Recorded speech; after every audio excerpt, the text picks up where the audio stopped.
A sitting day tomorrow, but plenty of action today, beginning with this Nationals party room, which has just got underway here in Canberra. Remember, Colin Boyce is going to move a spill motion. He says in his own words he won't win, but will anything happen? My colleague Andrew Clennell joins me for the latest on the Nationals and the Coalition. Andrew, what have you got?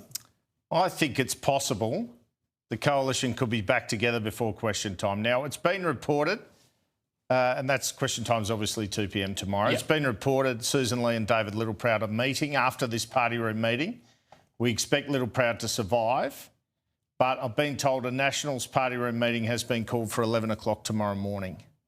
So that tells you they're going to consider whatever the Liberals have to offer. Now, that's a long way from a settlement, and they want the 3 shadow ministers reinstated. David Littleproud, they won't get that from the Liberals, is my information, but it sounds like both sides are kind of thinking, we know that Darren Chester's moving that motion. Yeah. There needs to be a reunification. So let's step this out. So David Littleproud survives clearly, but is told in the meeting, and has been told ahead of time, get back with the Liberal Party, that's your future.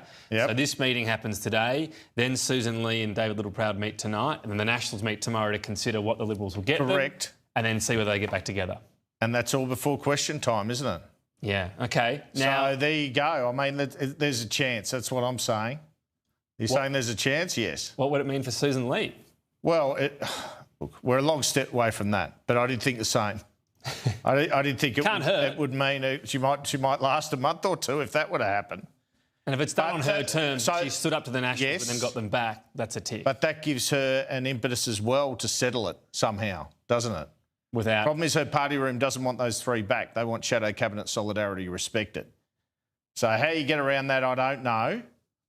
But I feel a lot closer to seeing the Coalition back in Parliament as one tomorrow than I did 20 minutes ago.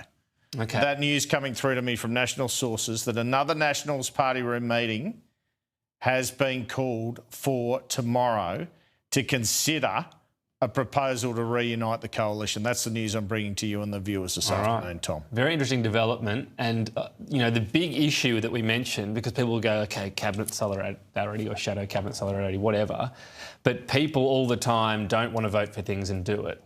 And so if they're allowed to break it, that's the problem with the precedent. And that's the tricky bit about solving this. Whether there's somehow a neat solution or it was a one-off, they won't do it again. Who knows? Yeah, but they look like they wanted to split for a little while. All right. I think the Nats have obviously made it clear to David Littleproud, yeah, we'll vote for you, mate, but we want to be part of the Coalition again. Get us a deal. And so a lot of pressure on Susan Lee and David Littleproud going into that meeting this evening. Andrew Clennell, thank you.